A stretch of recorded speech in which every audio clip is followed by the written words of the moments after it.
ओम नमः शिवाय। हर हर महादेव। माता पार्वती की जय।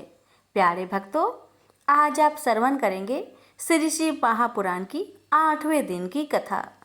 श्री शिव महापुराण को जो भी भक्त श्रद्धा पूर्वक पूरा सुनता है, उस भक्त की हर मनोकामना अवश्य ही भोलेनाथ पूर्ण करते हैं। इसलिए कथा को बड़े ही श्रद्धा और प्रसन्न मन से पूरा अवश्य सुनिएगा और कथा को ज्यादा से ज्यादा शिव भक्तों के पास शेयर अवश्य करें।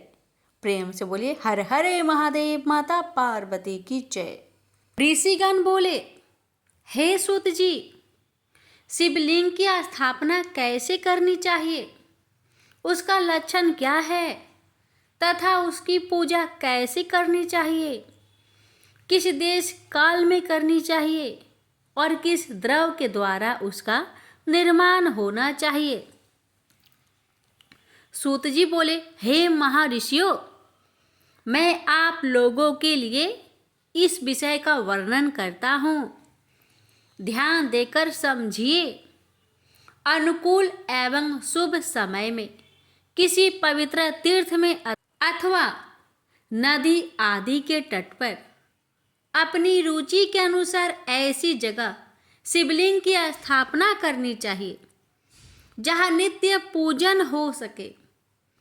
पार्थिव द्रव से, जलमयी द्रव से अथवा धातुमयी पदार्थ से अपनी रुचि के अनुसार कल्पोक्त लक्षणों से युक्त शिवलिंग का निर्माण करके उसकी पूजा करने से उपासक को उस पूजन का पूरा पूरा फल प्राप्त होता है। संपूर्ण शुभ लक्षणों से युक्त शिवलिंग तत्काल पूजन का फल देने वाला होता है। यदि जल प्रतिष्ठा करनी हो तो इसके लिए छोटा सा शिवलिंग, और यदि अचल प्रतिष्ठा करनी हो तो स्थूल शिवलिंग श्रेष्ठ माना जाता है। उत्तम लक्षणों से युक्त पीठ सहित शिवलिंग की स्थापना करनी चाहिए। शिवलिंग का पीठ मंडलाकार, गोल, चकोर, त्रिकोण अथवा खटवांग के आकार में ऊपर गोल तथा आगे लंबा होना चाहिए। ऐसा लिंग पीठ महान फल देने वाला होता है। पहले मिट्टी, प्रस्तर आदि से अथवा लोहे आदि से शिवलिंग का निर्माण कराना चाहिए। जिस द्रव से शिवलिंग का निर्माण हो उसी से उसका पीठ भी बनाना चाहिए। यही अस्थावर अचल प्रतिष्ठा वाले शिवलिंग की विशेष बात है। चल प्रतिष्ठा वाले शिवलिंग में भी लिंग और पीठ का एक ही उपादान होना चाहिए, किंतु बाणलिंग की यह नियम नहीं है। लिंग की लंबाई निर्माणकर्ता के 12 अंगुल के बराबर होना चाहिए। ऐसा ही शिवलिंग उत्तम कहा गया है। इसमें कम लंबाई हो तो फल में कमी आ जाती है, अधिक हो तो कोई दोष नहीं है। लिंग में भी वैसा ही नियम है। उसकी लंबाई कम से कम कर्ता के 1 अंगुल के बराबर होनी चाहिए।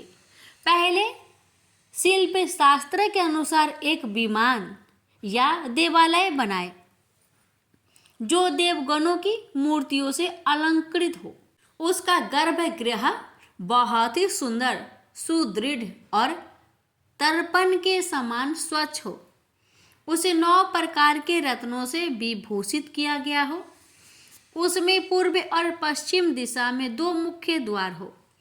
जहाँ शिवलिंग की स्थापना करनी हो उस स्थान के गर्त में नीलम, लाल रत्न, वैदूर्य, श्याम रत्न, मरकट, मोती, मूंगा, गोमेद और हीरा, इन 9 रत्नों तथा अन्य महत्वपूर्ण द्रव को वैदिक मंत्रों के साथ छोड़े।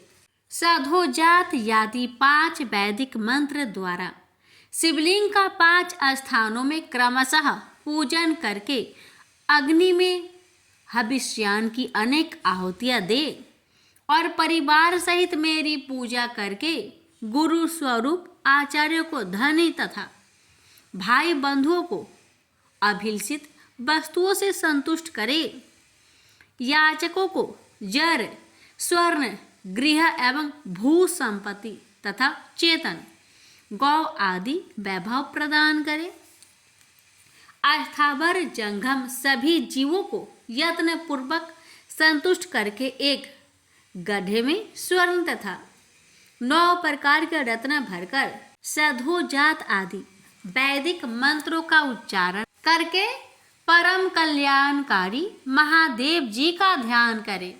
तत्पश्चात नाद घोष से युक्त महामंत्र ओमकार का उच्चारण करके उस गड्ढे में शिवलिंग की स्थापना करके उसे पीठ से संयुक्त करे। इस प्रकार पीठ युक्त शिवलिंग स्थापना करके उसे नित्य लेप दीर्घकाल तक टिके रहने वाली मसाले से जड़कर स्थिर करे। इसी प्रकार वहाँ पंचाक्षर मंत्र से परम सुंदर वैर मूर्ति की स्थापना करनी चाहिए। सारांश यह है कि भूमि संस्कार आदि की सारी विधि जैसी लिंग प्रतिष्ठा के लिए कही गई है, वैसे ही वैर मूर्ति प्रतिष्ठा के लिए भी समझनी चाहिए।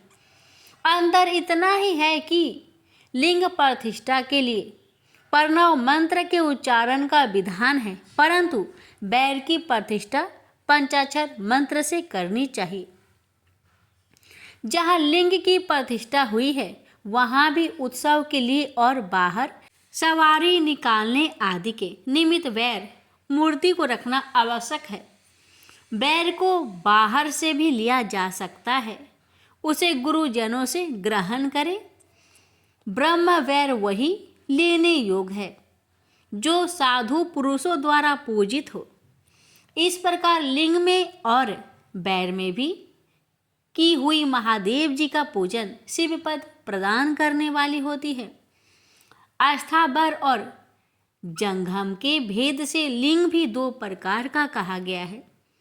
वृक्ष लता आदि को अस्थावर लिंग कहते हैं और कृमि कीट आदि को जंघम लिंग। सिंचने आदि के द्वारा अस्थावर लिंग की सेवा करनी चाहिए और जंघम लिंग को आहार एवं जल आदि देकर तृप्त करना उचित है।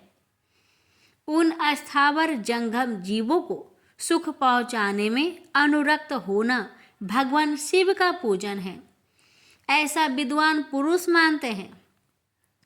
इस प्रकार चराचर जीवों को ही भगवान शंकर के प्रतीक मानकर उनका पूजन करना चाहिए। सभी पीठ परा प्रकृति जगदम्बा का स्वरूप है और समस्त शिवलिंग चैतन्य स्वरूप है। जैसे भगवान शंकर देवी पार्वती को गोद में बैठाकर विराजते हैं, उसी प्रकार यह शिवलिंग सदा पीठ के साथ ही विराजमान होता है। इस तरह महालिंग की स्थापना करके विविध उपचारों द्वारा उसका पूजन करें। अपनी शक्ति के अनुसार नित्य पूजा करनी चाहिए तथा देवालय के पास ध्वजारोपण आदि करने चाहिए। इस प्रकार साक्षात शिव का पद प्रदान करने वाले लिंग की स्थापना करें अथवा चर लिंग में षोडशोपचार द्वारा यथोचित रीति से क्रमशः पूजन करें। यह पूजन भी शिव पद को प्रदान करने वाला है। आहवन, आसन, अर्घ्य, पाद्य, पादांग, आचमन, अभयंग पूर्वक स्नान, वस्त्र, गंध, पुष्प, धूप, दीप, नैवेद्य, तांबूल, समर्पण, नीराजन, नमस्कार और विसर्जन, यह 16 उपचार हैं अथवा अर्ध से लेकर नैवेद्य तक विधिवत पूजन करें। अभिषेक, नैवेद्य, नमस्कार और तर्पण, ये सब यथाशक्ति नित्य करें। इस तरह किया हुआ शिव का पूजन शिव पद की प्राप्ति कराने वाला होता है। अथवा किसी मनुष्य के द्वारा स्थापित शिवलिंग में, ऋषियों द्वारा स्थापित शिवलिंग में, देवताओं द्वारा स्थापित शिवलिंग में, अपने आप प्रकट हुए स्वयंभू लिंग में तथा अपने द्वारा नूतन स्थापित हुए शिवलिंग में भी उपचार समर्पण पूर्वक जैसे तैसे पूजन करने से या पूजन की सामग्री देने से भी मनुष्य ऊपर जो कुछ कहा गया है वह सारा फल प्राप्त कर लेता है।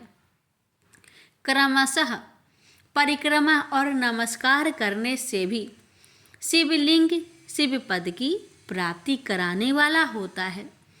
यदि नियम पूर्वक शिवलिंग का दर्शन मात्र कर लिया जाए तो भी कल्याणप्रद होता है। मिट्टी, आटा, गाय के गोबर, फूल, कनेर पुष्प, फल, गुड़, मक्खन, भस्म अथवा अन्य से भी अपनी रुचि के अनुसार शिवलिंग बनाकर तदन अनुसार उसका पूजन करें। कुछ लोग हाथ के अंगूठे आदि पर भी पूजा करना चाहते हैं। लिंग का निर्माण कहीं भी करने में किसी प्रकार का निषेध नहीं है। भगवान शिव सर्वत्र ही भक्त के प्रयत्न के अनुसार फल प्रदान कर देते हैं अथवा श्रद्धा पूर्वक शिव भक्तों को शिवलिंग का दान या लिंग की पूजन का दान करने से भी शिवलोक की प्राप्ति होती है। अथवा प्रतिदिन 10,000 प्रणव मंत्र का जप करे अथवा दोनों संध्याओं के समय 1,000 प्रणव का जप किया करे। यह क्रम भी शिव पद की प्राप्ति कराने वाला है, ऐसा जानना चाहिए। जल काल में मकरांत प्रणव का उच्चारण मन की शुद्धि करने वाला होता है। समाधि में मानसिक जल का विधान है तथा अन्य सब समय उपांशु जप ही करना चाहिए। नाद और बिंदु से युक्त ओमकार के उच्चारण को विद्वान पुरुष समान प्रणव कहते हैं। यदि प्रतिदिन आदर पूर्वक 10,000 पंचाक्षर मंत्र का जप किया जाए अथवा दोनों संध्याओं के समय 1,000 का ही जप किया जाए तो उसे शिव पद की प्राप्ति कराने वाला समझना चाहिए। ब्राह्मणों के लिए आदि में प्रणव से युक्त पंचाक्षर मंत्र का अच्छा बताया गया है। फल की प्राप्ति के लिए दीक्षा पूर्वक गुरु से मंत्र ग्रहण करना चाहिए। कलश से किया हुआ स्नान, मंत्र की दीक्षा, मातृकाओं का न्यास, सत्य से पवित्र अंतःकरण वाला ब्राह्मण तथा ज्ञानी गुरु, इन सबको उत्तम माना गया है। दीजों के लिए नमः शिवाय के उच्चारण का विधान है। दीजित रोकों के लिए अंत में नमः पद के प्रयोग की विधि है, अर्थात वे शिवाय नमः इस मंत्र का उच्चारण करें। स्त्रियों के लिए भी कहीं कहीं विधि पूर्वक अंत में नमः जोड़कर उच्चारण का ही विधान है, अर्थात कोई कोई ऋषि ब्राह्मण की स्त्रियों के लिए नमः पूर्वक शिवाय के जप की अनुमति देते हैं, अर्थात वे नमः शिवाय का जप करें। पंचाक्षर मंत्र का 5 करोड़ जप करके मनुष्य भगवान सदा शिव के समान हो जाता है। 1, 2, 3 अथवा 4 करोड़ का जप करने से क्रमशः ब्रह्मा, विष्णु, रुद्र तथा महेश्वर का पद प्राप्त होता है। अथवा मंत्र में जितने अक्षर है उनका पृथक पृथक 1,00,000 जप करे अथवा समस्त अक्षरों का एक साथ ही जितने अक्षर हो उतने लाख जप करे। इस तरह के जप को शिव पद की प्राप्ति कराने वाला समझना चाहिए। यदि 1,000 दिनों में प्रतिदिन 1 सहस्त्र जप के क्रमशः से पंचाक्षर मंत्र का 10 लाख जप पूरा कर लिया जाए और प्रतिदिन ब्राह्मण भोजन कराया जाए तो उस मंत्र से अभिष्ट कार्य की सिद्धि होती है। ब्राह्मणों को चाहिए कि वह प्रतिदिन प्रातः काल 1,008 बार गायत्री का जप करे। ऐसा होने पर गायत्री क्रमशः शिव का पद प्रदान करने वाली होती है। वेद मंत्रों और वैदिक तो का भी नियम पूर्वक जप करना चाहिए। एकाक्षर मंत्र 10,000, दर्शन मंत्र 1,000, 100 से कम अक्षर वाले मंत्र 100 और उनसे अधिक अक्षर वाले मंत्र यथाशक्ति 1 से अधिक बार जपने चाहिए। वेदों को पारायण को भी शिव पद की प्राप्ति कराने वाला जानना चाहिए। अन्य जो बहुत से मंत्र है उनका भी जितने अक्षर हो उतने लाख जप करना चाहिए। एकाक्षर मंत्रों को उसी प्रकार करोड़ की संख्या में जपना चाहिए। अधिक अक्षर वाले मंत्र 1000 की संख्या में भक्ति पूर्वक जपने चाहिए। इस प्रकार जो यथाशक्ति जप करता है वह क्रमशः शिव पद प्राप्त कर लेता है। अपनी रुचि के अनुसार किसी एक मंत्र को अपनाकर मृत्यु प्रयत्न प्रतिदिन उसका जप करना चाहिए, अथवा ओम इस मंत्र का प्रतिदिन 1 सहस्त्र जप करना चाहिए। ऐसा करने पर भगवान शिव की आज्ञा से संपूर्ण मनोरथों की सिद्धि होती है। जो मनुष्य भगवान शिव के लिए फुलवाड़ी या बगीचे आदि लगाता है तथा शिव के सेवा कार्य के लिए मंदिर में झाड़ने बुहारने आदि की व्यवस्था करता है, वह इस पुण्य कर्मों को करके शिव पद प्राप्त कर लेता है। भगवान शिव के जो काशी आदि क्षेत्र हैं उनमें भक्ति पूर्वक नित्य निवास करें। वे जड़ चेतन सभी को भोग और मोक्ष देने वाला होते हैं। अतः विद्वान पुरुष को भगवान शिव के क्षेत्र में मृत्यु प्रयत्न निवास करना चाहिए। मनुष्य द्वारा स्थापित शिवलिंग से चारों ओर 100 हाथ तक पुण्य क्षेत्र कहा गया है तथा ऋषियों द्वारा स्थापित शिवलिंग के चारों ओर 1000 हाथ तक पुण्य क्षेत्र होता है। इसी प्रकार देवताओं द्वारा स्थापित शिवलिंग के चारों ओर भी 1000 हाथ तक पुण्य क्षेत्र समझना चाहिए। स्वयंभू शिवलिंग के चारों ओर तो 1000 धनुष 4000 हाथ तक पुण्य क्षेत्र होता है। पुण्य क्षेत्र में स्थित बावड़ी, कुआं और पोखरे आदि को शिव गंगा समझना चाहिए। भगवान शिव का ऐसा ही वचन है, वहाँ स्नान दान और जप करके मनुष्य भगवान शिव को प्राप्त कर लेता है। अतः मृत्यु प्रयत्न शिव के क्षेत्र का आश्रय लेकर रहना चाहिए। जो शिव के क्षेत्र में अपनी किसी मृत संबंधी का दाह दशा, मासिक श्राद्ध, सौपिंडीकरण अथवा वार्षिक श्राद्ध कराता है अथवा कभी भी शिव के क्षेत्र में अपने पितरों को पिंड देता है, वह तत्काल सब पापों से मुक्त हो जाता है और अंत में शिव पद पाता है। अथवा शिव के क्षेत्र में 7, 5, 3 या 1 ही रात निवास कर ले, ऐसा करने से भी क्रमशः शिव पद की प्राप्ति होती है। लोक में अपने अपने वर्ण के अनुरूप सदाचार का पालन करने से भी मनुष्य शिव पद को प्राप्त कर लेता है। वर्ण अनुकूल आचरण से तथा भक्ति भाव से वह अपने सत्कर्म का अतिशय फल पाता है। कामना पूर्वक किए हुए अपने कर्म के अभीष्ट फल को शीघ्र ही पा लेता है। निष्काम भाव से किया हुआ सारा कर्म साक्षात शिव पद की प्राप्ति कराने वाला होता है। दिन के 3 विभाग होते हैं, प्रातः, मध्याह्न और सायं। इन तीनों में से क्रमशः एक एक प्रकार के कर्म का संपादन किया जाता है। प्रातः काल को शास्त्र विहित नित्य कर्म के अनुष्ठान का समय जानना चाहिए। मध्याह्न काल सकाम कर्म के लिए उपयोगी है तथा सायंकाल शांति कर्म के लिए उपयुक्त है, ऐसा जानना चाहिए। इसी प्रकार रात्रि में भी समय का विभाजन किया गया है। रात के 4 पहरों में से जो बीच के 2 पहर है उन्हें निशित काल कहा गया है। विशेषतः उस काल में की हुई भगवान शिव की पूजा अभिष्ट फल को देने वाली होती है। ऐसा जानकर कर्म करने वाला मनुष्य यथोक्त फल का भागी होता है। विशेषतः कलयुग में कर्म से ही फल की प्राप्ति होती है। अपने अपने अधिकार के अनुसार ऊपर कहे गए किसी भी कर्म के द्वारा शिवाराधन करने वाला पुरुष यदि सदाचारी है और पाप से डरता है तो वह उन कर्मों का पूरा फल अवश्य प्राप्त कर लेता है। ऋषिगण बोले, हे सुत जी, अब आप हमें पुण्य क्षेत्र बताइए जिनका आश्रय लेकर सभी स्त्री पुरुष शिव पद प्राप्त कर ले।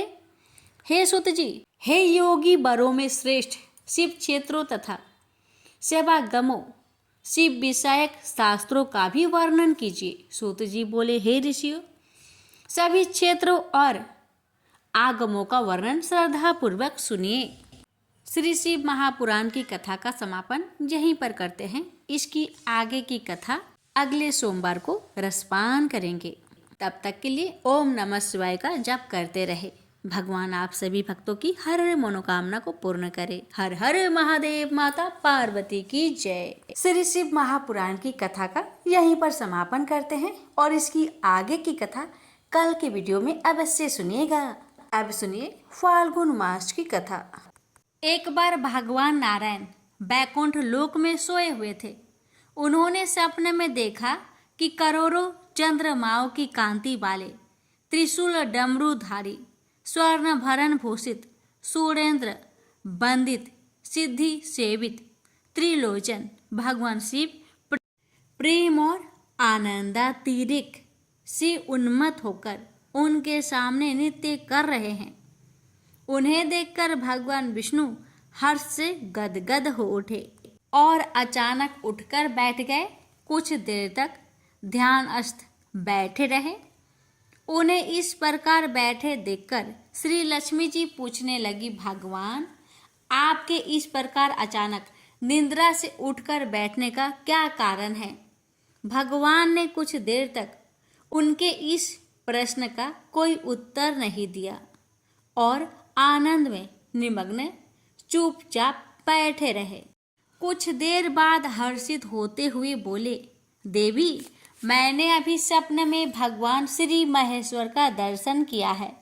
उनकी छवि ऐसी अपूर्व आनंदमयी एवं मनोहर थी कि देखते ही बनती थी। मालूम होता है कि शंकर ने मुझे स्मरण किया है। अहो भाग्य, चलो कैलाश में चलकर हम लोग महादेव के दर्शन करें। ऐसा विचार कर दोनों कैलाश की ओर चल दिए। भगवान शिव के दर्शन के लिए कैलाश मार्ग पर आधी दूर गए होंगे कि देखते हैं भगवान शंकर स्वयं गिरिजा के साथ उनकी ओर चले आ रहे हैं। अब भगवान के आनंद का तो ठिकाना ही नहीं रहा। मानो घर बैठे निधि मिल गई। पास आते ही दोनों परस्पर बड़े प्रेम से मिले। ऐसा लगा मानो प्रेम और आनंद का समुद्र उमड़ पड़ा। एक दूसरे को देखकर दोनों ने नेत्रों से आनंद आंसू बहने लगे और शरीर पुलकायमान हो गया। दोनों ही एक दूसरे से लिपटे हुए कुछ देर मुखबख्त खड़े रहे।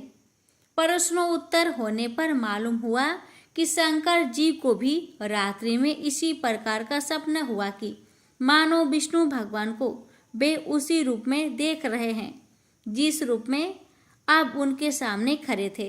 दोनों के स्वप्न का वृत्तांत से अवगत होने के बाद दोनों एक दूसरे को अपने निवास ले जाने का आग्रह करने लगे। नारायण ने कहा कि बैकुंठ चलो और भोलेनाथ कहने लगे कि कैलाश की ओर प्रस्थान किया जाए। दोनों के आग्रह में इतना अलौकिक प्रेम था कि यह निर्णय करना कठिन हो गया कि कहाँ चला जाए। इतने में ही क्या देखते हैं कि बीना बजाते हरिगुण गाते नारद जी कहीं से आ निकले। बस फिर क्या था, लगे दोनों उनसे निर्णय कराने कि कहाँ चला जाए। बेचारे नारद जी तो स्वयं परेशान थे उस अलौकिक मिलन को देखकर। वे तो स्वयं अपनी शुद्ध बुद्ध भूल गए और लगे मस्त होकर दोनों का गुणगान करने।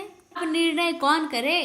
अंत में यह तय हुआ कि भगवती उमा जो कह दे वही ठीक है। भगवती उमा पहले तो कुछ देर चुप रही। अंत में वे दोनों की ओर मुख करते हुए बोली, हे नाथ, हे नारायण, आप लोग के निश्चल अनन्य एवं अलौकिक प्रेम को देखकर तो यही समझ आता है कि आपके निवास अलग अलग नहीं है। जो कैलाश है वही बैकुंठ है और जो बैकुंठ है वही कैलाश है। केवल नाम में ही भेद है। यही नहीं, मुझे तो ऐसा प्रतीत होता है कि आपकी आत्मा भी एक ही है, केवल शरीर देखने में दो है। और तो और मुझे तो स्पष्ट लग रहा है कि आपकी भार्याएं भी एक ही हैं। जो मैं हूँ वही लक्ष्मी है और जो लक्ष्मी है वही मैं हूँ। केवल इतना ही नहीं, मेरी तो अब यह दृढ़ धारणा हो गई है कि आप लोगों में से एक के प्रति जो देश करता है वह मानो दूसरे के प्रति ही करता है। एक की जो पूजा करता है वह मानो दूसरे की भी पूजा करता है। मैं तो तय समझती हूँ कि आप दोनों में जो भेद मानता है उसका चिरकाल तक घोर पतन होता है। मैं देखती हूँ कि आप मुझे इस प्रसंग में अपना मध्य स्थल बनाकर मानो मेरी प्रवचना कर रहे हैं, मुझे असमंजस में डाल रहे हैं, मुझे भुला रहे हैं। अब मेरी यह प्रार्थना है कि आप लोग दोनों ही अपने अपने लोक को पधारिए। श्री विष्णु यह समझे कि हम शिव रूप में बैकुंठ जा रहे हैं और महेश्वर यह माने कि हम विष्णु रूप में कैलाश गमन कर रहे हैं। इस उत्तर को सुनकर दोनों परम प्रसन्न हुए और भगवती उमा की प्रशंसा करते हुए दोनों ने एक दूसरे को प्रणाम किया और अत्यंत हर्षित होकर अपने अपने लोक को प्रस्थान किया। लौटकर जब श्री विष्णु बैकुंठ पहुँचे तो श्री लक्ष्मी जी ने उनसे प्रश्न किया, हे प्रभु, आपको सबसे अधिक प्रिय कौन है? भगवान बोले, प्रिय, मेरी प्रियतम केवल श्री शंकर है। देहधारियों को अपने देह की भांति वे मुझे अकारण ही प्रिय है। एक बार मैं और श्री शंकर दोनों पृथ्वी पर घूमने निकले। मैं अपने प्रियतम की खोज में इस आशय से निकला कि मेरी ही तरह जो अपने प्रियतम की खोज में देश देशांतर में भटक रहा होगा वही मुझे अकारण प्रिय होगा। थोड़ी देर के बाद मेरी श्री शंकर जी से भेंट हो गई। वास्तव में मैं ही जनार्दन हूँ और मैं ही महादेव हूँ। अलग अलग दो घरों में रखे हुए जल की भांति मुझ में और उनमें कोई अंतर नहीं है। शंकर जी के अतिरिक्त शिव की चर्चा करने वाला शिव भक्त भी मुझे अत्यंत प्रिय है। इसके विपरीत जो शिव की पूजा नहीं करते वे मुझे कदापि प्रिय नहीं हो सकते। इस तरह जो शिव की पूजा करता है वह बैकुंठवासी विष्णु को भी स्वीकार है और जो श्री विष्णु की वंदना करता है वह त्रिपुरारी को भी मान लेता है। प्रेम से बोलिए हर हर महादेव। माता पार्वती की जय। लक्ष्मीपति विष्णु भगवान की जय। एक संत जंगल में कुटिया बनाकर रहते थे और भगवान श्री कृष्ण का भजन करते थे। संत को यकीन था कि एक न एक दिन मेरे भगवान श्री कृष्ण मुझे साक्षात दर्शन जरूर देंगे। उसी जंगल में एक शिकारी आया। उस शिकारी ने संत की कुटिया देखी। वह कुटिया में गया और उसने संत को प्रणाम किया और पूछा कि आप कौन हैं और आप यहाँ क्या कर रहे हैं। संत ने सोचा, यदि मैं इससे कहूँगा कि भगवान श्री कृष्ण के इंतजार में बैठा हूँ, उनका दर्शन मुझे किसी प्रकार से हो जाए तो शायद इसको ये बात समझ में नहीं आएगी। संत ने दूसरा उपाय सोचा। संत ने शिकारी से पूछा, भैया पहले आप बताओ कि आप कौन हो और यहाँ किस लिए आए हो। उस किरात ने कहा कि मैं एक शिकारी हूँ और यहाँ शिकार के लिए आया हूँ। संत ने तुरंत उसी भाषा में कहा, मैं भी एक शिकारी हूँ और अपने शिकार के लिए यहाँ आया हूँ। शिकारी ने पूछा, अच्छा संत जी, आप ये बताइए आपका शिकार दिखता कैसे है? आपके शिकार का नाम क्या है? हो सकता है कि मैं आपकी मदद कर दूं। संत ने सोचा, इसे कैसे बताऊं? फिर भी संत कहते हैं, मेरे शिकार का नाम है। वो दिखने में बहुत ही सुंदर है, सावरा सलोना है। उनके सिर पर मोर मुकुट है, हाथों में बंसी है। ऐसा कहकर संत जी रोने लगे। किरात बोला, बाबा रोते क्यों हो? मैं आपके शिकार को जब तक ना पकड़ लूं तब तक पानी भी नहीं पीऊंगा और आपके पास नहीं आऊंगा। अब वह शिकारी घने जंगल के अंदर गया और जाल बिछाकर एक पेड़ पर बैठ गया और वहां इंतजार करने लगा। भूखा प्यासा बैठा हुआ है। एक दिन बीता, दूसरा दिन बीता और फिर तीसरा दिन। भूखे प्यासे की रात को नींद भी आने लगी। बाके बिहारी को उन पर दया आ गई। भगवान उसके भाव पर रीझ गए। भगवान मंद मंद स्वर से बांसुरी बजाते आए और उस जाल में खुद फंस गए। जैसे ही किरात को फंसे हुए शिकार का अनुभव हुआ, वो तुरंत नींद से उठा और उस सावड़े भगवान को देखा जैसे संत ने बताया था। उनका रूप हूबहू वैसा ही था। अब तो वह जोर जोर से चिल्लाने लगा, मिल गया, मिल गया, शिकार मिल गया। शिकारी ने उसे शिकार को जाल समेत कंधे पर बैठा लिया और शिकारी कहता हुआ जा रहा है, आज 3 दिन के बाद मिले हो, खूब भूखा प्यासा रखा, अब तुम्हें मैं छोड़ने वाला नहीं हूँ। शिकारी धीरे धीरे कुटिया की ओर बढ़ रहा था। जैसे ही संत की कुटिया आई तो शिकारी ने आवाज लगाई, बाबा, ओ बाबा। संत ने तुरंत दरवाजा खोला और संत उस किरात के कंधे पर भगवान श्री कृष्ण को जाल में फंसा देख रहे हैं। भगवान श्री कृष्ण जाल में फंसे हुए मंद मंद मुस्कुरा रहे हैं। किरात ने कहा, आपका शिकार लाया हूँ, मुश्किल से मिले हैं। संत के तो आज होश ही उड़ गए। संत किरात के चरणों पे गिर पड़े। संत आज फूट फूट कर रोने लगे। संत कहते हैं, मैंने आज तक आपको पाने के लिए अनेक प्रयास किए प्रभु, लेकिन प्रभु आज आप मुझे इस किरात के कारण मिले हैं।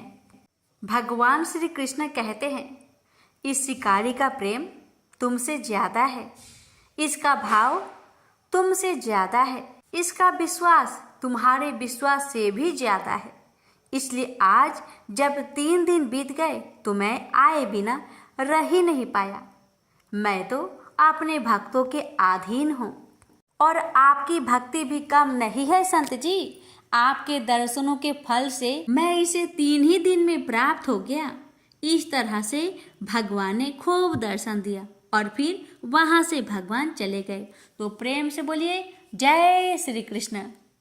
राधे राधे। कथा सुनने वाले सभी भक्तों पर भगवान श्री कृष्ण की कृपा सदा सर्वदा बनी रहे। एक बार राधा जी सखी से बोली, सखी तुम श्री कृष्ण की प्रसन्नता के लिए किसी देवता की ऐसी पूजा बताओ जो परम सौभाग्यवर्धक हो। तब समस्त सखियों में श्रेष्ठ चंद्रनना ने अपने हृदय में एक क्षण तक कुछ विचार किया। फिर बोली, राधे, परम सौभाग्यदायक और श्री कृष्ण की भी प्राप्ति के लिए वरदायक व्रत तुलसी की सेवा, तुम्हें तुलसी का ही नियम लेना चाहिए, क्योंकि तुलसी का यदि स्पर्श अथवा ध्यान नाम संकीर्तन आरोपण सिंचन किया जाए तो महान पुण्यप्रद होता है। हे राधे, जो प्रतिदिन तुलसी की भक्ति करते हैं वे कोटि सहस्त्र युगों तक अपने उस सुकृत्य का उत्तम फल भोगते हैं। मनुष्य की लगाई हुई तुलसी जब तक शाखा पर शाखा, बीज, पुष्प और सुंदर दलों के साथ पृथ्वी पर बढ़ती रहती है, तब तक उनके वंश में जो जो जन्म लेता है वे सभी हो 1000 कल्पों तक श्री हरि के धाम में निवास करते हैं।